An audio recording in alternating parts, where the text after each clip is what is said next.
السلام علیکم دوستو. خواجہ منیر، جیسا کہ آپ جانتے ہیں کہ ہم نے جو تاریخی کتابیں ہیں اس میں سے کچھ ہم نے آپ کو ان کے اقتباسات جو آپ کی دلچسپی کے لیے معلومات کے لیے ہوں اس کا ایک سلسلہ سٹارٹ کیا ہے. تو ابھی ہم تاریخ فرشتہ میں خاص جو ہے نا واقعات آپ کو پیش کر رہے ہیں. آج اگر آپ پسند کریں تو آپ چینل کو سبسکرائب بھی کر لیں. اور آج جو ہم آپ کو بتانا چاہتے ہیں وہ شہاب الدین غوری کا زندہ بچ نکلنے کا پھر اس کے قتل ہونے کا قصہ ہے. اور شہاب الدین غوری وہی ہے جس کے نام کے اوپر ہم نے غوری میزائل بنائے، اور وہ ہندوستان پر اولین جو حملہ آور ہیں افغانستان کے مسلم حملہ آور، ان میں اس کا نام شامل ہے. تو یہ ایک جنگ میں جو وہ کھانڈے راؤ کے ساتھ جنگ میں اس کے ہاتھوں زخمی ہوا تو شہاب الدین زمین پر گر پڑا. تو شام تک یہ بادشاہ اسی عالم کسب و پرسی میں میدان میں پڑا رہا. کسی نے اس کی طرف توجہ نہ کی کیونکہ ہندو سپاہی اسے اچھی طرح پہچانتے نہ تھے. جب سورج غروب ہو گیا تو تھوڑی دیر گزرنے کے بعد شہاب الدین کے غلاموں کا ایک گروہ اپنے بادشاہ کو تلاش کرتا ہوا اس کے پاس سے گزرا. اس وقت وہ کچھ ہوش میں آ چکا تھا. اس نے اپنے غلاموں کی آواز پہچان کر ان کو بلایا اور تمام واقعہ بیان کیا.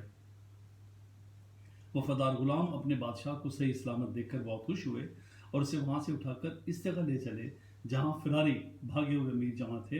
غلاموں نے شہاب الدین کو کندھے پہ اٹھا رکھا تھا اور وہ کندھا بدلتے ہوئے جا رہے تھے. تمام رات اسی طرح سفر میں بسر ہوئی اور صبح سویرے بادشاہ اپنے فراری امیروں کے پاس پہنچا اور یوں انتہائی زخمی جو بادشاہ ہے اس کی جان بچی. لیکن جنگ میں وہ زندہ رہا اور خوش قسمتی سے جو دشمن کے فوجی تھے اسے پہچان نہ پائے. لیکن قتل کیسے ہوا؟ اپنے فوجیوں کے درمیان میں اور محافظوں کے درمیان میں قتل ہو گیا.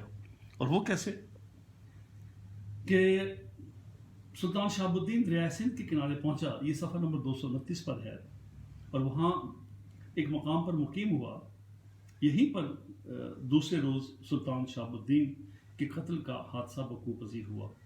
اس کی تفصیل یوں ہے کہ گکھروں کی قوم میں سے 20 افراد جو سلطان شہاب الدین سے بے حد ناراض تھے کیونکہ اس نے ان کے عزیزوں کو قتل اور خود کو ان کے گھر سے بے گھر کر دیا تھا، انہوں نے آپس میں مل کر شہاب الدین کو قتل کرنے کا منصوبہ بنایا اور اس مقصد کے لیے اپنی جانیں وقف کر دیں. جس دن سلطان اس مقام پر خیمہ زن تھا اس کے دوسرے روز یہ گکھر کسی طرح شاہی خیمے تک پہنچ گئے. اس وقت شاہی لشکر کوچ کی تیاری کر رہا تھا لیکن یہ قاتل شاہی خیمے کے اندر داخل ہوئے اور ایک گکھر نے بڑھ کر دربان پر چاقو سے حملہ کیا اور بھاگ نکلا. اس دربان کے زخمی ہوتے ہی چاروں طرف غلغلہ مچ گیا اور شاہی خدمت گزار بھی محافظت کو چھوڑ کر اس زخمی دربان کے پاس پہنچے.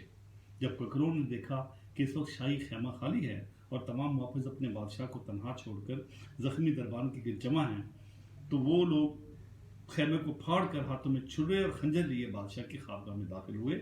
اس وقت 2-3 ترکی غلام بادشاہ کے پاس کھڑے تھے لیکن ان گکھروں کو دیکھ کر سخت بدحواس ہوئے اور خوف کی وجہ سے بے حس کھڑے رہے، بے حس و حرکت کھڑے رہے. شہاب الدین بھی اٹھنے کی تیاری کر ہی رہا تھا کہ انہوں نے حملہ کر دیا اور چھروں سے 22 گہرے زخم اس کے جسم پر لگائے اور اس کو ہمیشہ کے لیے ختم کر دیا.